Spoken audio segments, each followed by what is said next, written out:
Today we're talking about completing the square of a quadratic equation. Basically, you complete the square. Well, it allows you to always put a quadratic equation in some sort of factored form. So, if we just jump right into it, if we have x squared plus 2x plus, let's say 7. Okay, this isn't going to factor if you try it. But you could still complete the square, and the idea is to the procedure is to take this middle term, the one with the x on it. Well, first you need to make sure this coefficient in front of the x squared term is 1. If this was like a 3, you would divide by 3 through the whole thing. Just you would make sure it's 1 or factor it out. So in this case it is 1. So the next thing to do is to look at this middle term, and which is the 2x term. Take the coefficient in front of it, 2, and then divide it by 2, and you're going to get 1. Then you square this term, and you're going to get 1.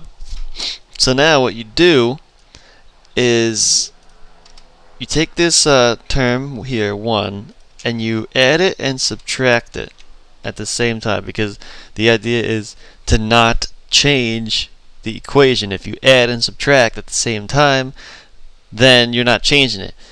The other thing you could do is add 1 to both sides, like that, but it's the same thing. I like to add and subtract on one side. So basically, yeah, you'll see. So now we have this. We're just gonna rearrange these numbers a little bit. I'm gonna move the 7 right here. And what happens is these first terms always factor. They're gonna factor. It's gonna factor into x plus half of the middle term, which is 1. X plus 1 squared. And then you're gonna have plus 7 minus 1. But plus 7 minus 1 is plus 6, so equals 0. So that's the equation when you complete the square. Excuse me.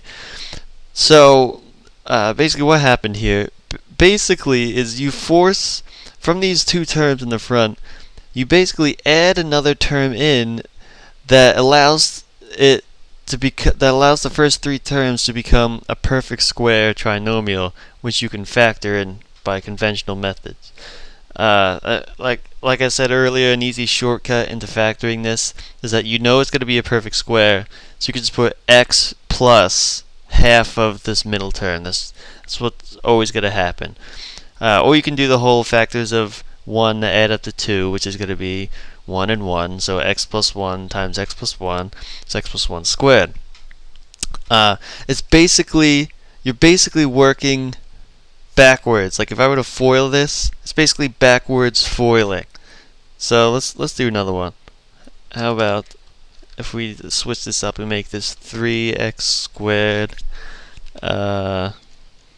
plus 9x plus 12, something like that. So remember, first step is to make sure the first term is 1.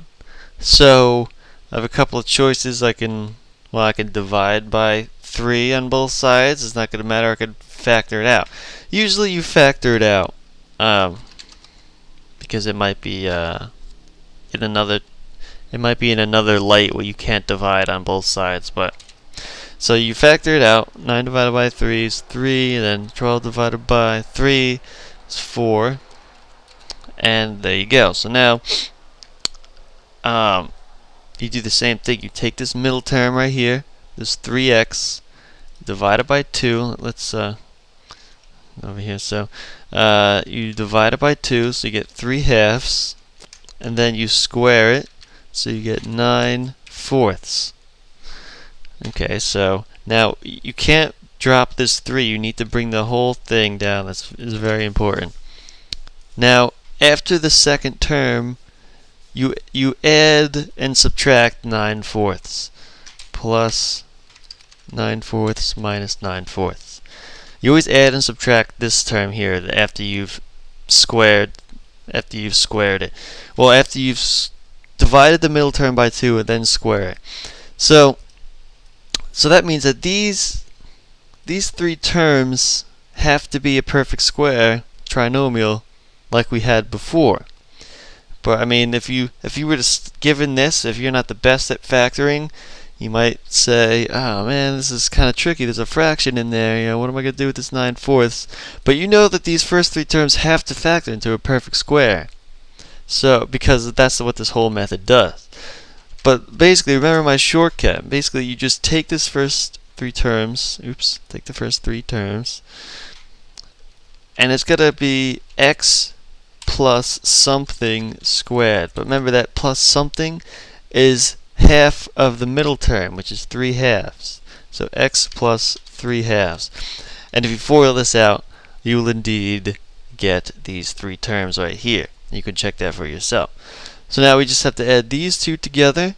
And remember, when you add to the, if I might step back for a second, when you add, you remember to add inside the parentheses. Do not add outside the parentheses, because you would have to multiply them by 3 in this case, and it's just more confusing. Add inside the parentheses, remember. So now we've come back to this. We have to add these two fractions together. Well, 4 is actually equal to 16/4, and then 16 minus 9. Let's get rid of this.